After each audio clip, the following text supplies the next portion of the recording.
بمناسبة عيد الأم تعالوا أعرفكم على أشهر 4 أمهات في مصر. أم قويق طلعت بومة بس من النوع الصغير. البومة دي معروف عنها إنها مزعجة جدا وخصوصا بعد ما بتاكل، بتلاقيها راحت مطلعة أصوات عالية قوي شبه الوقوعة بتاعت الأطفال كده. لا وإيه، هي مش بتوقوق في أي وقت، دي بتنقي يا الصبح بدري قوي يا بالليل متأخر، اللي هو من الآخر كده هتزهقك في عيشتك. بس أنا مش فاهمة هم ربطوها بالستات ليه؟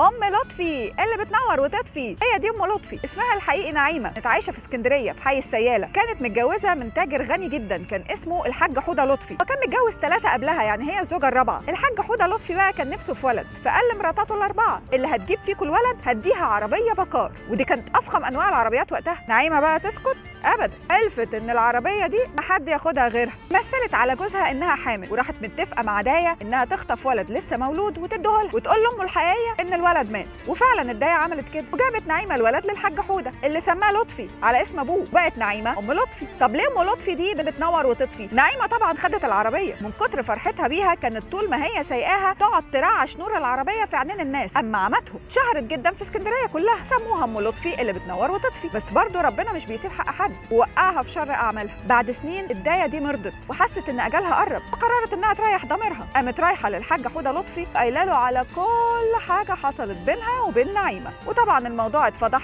وانتشر في اسكندريه كلها، وبقت ام لطفي رمز للخداع والكذب.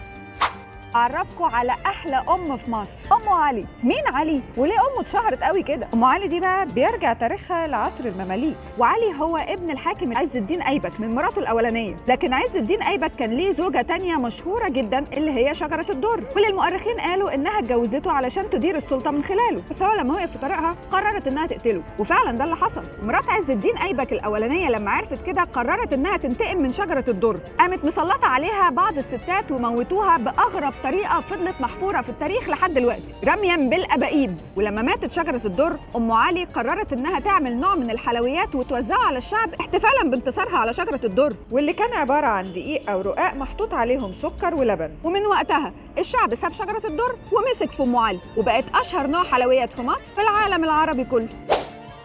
ده عند ام ترتر. انا كان نفسي اعرف فين مكان ام ترتر دي، مدوخانا كلنا وراها بنت اللذينه، مفيش حد في مصر ملوش حاجه عندها. المصيبه ان الحاجه ما بترجعش. طب ليه؟ وتطلع مين الست دي؟ ام ترتر طلع ان اسمها الحقيقي نفوسه، كانت عايشه في حي كرموز في اسكندريه. اتسمت ام ترتر لانها كانت بتلبس عبايات مليانه ترتر. ام ترتر دي كانت بتربي فراخ في البيت بتاعها، كانت ساعات بتخلي الفراخ تسرح كده في الحاره. مين بيشوفهم؟ الديوك بتوع الجيران، يقوموا ماشيين ورا الفراخ لحد بيت ام ترتر. والحقيقه ان ام ترتر كانت بتعمل معاهم الصح، تاخد الديك من دول تذبحه وتاكله هي وعيالها، وشكرا على كده. الجيران بدأوا يلاحظوا ان الديوك بتاعتهم بتختفي. طب بيروحوا فين؟ قعدوا يدوروا لحد ما عرفوا انهم بيروحوا عند ام ترتر، بس ما حدش من الجيران كان بيقدر يروح يتكلم مع ام ترتر. اصلا انا نسيت اقول لكم ام ترتر دي كانت ست قويه ومفتريه، ما حدش بيعرف ياخد منها لا حق ولا باطل، فالجيران كانوا بيستعوضوا ربنا في الديوك بتاعتهم بدل ما يسمعوا لهم كلمتين ما لهمش لازمه، واحنا بقينا بنعمل زيهم برضه. ما هي حاجتنا راحت عند ام ترتر.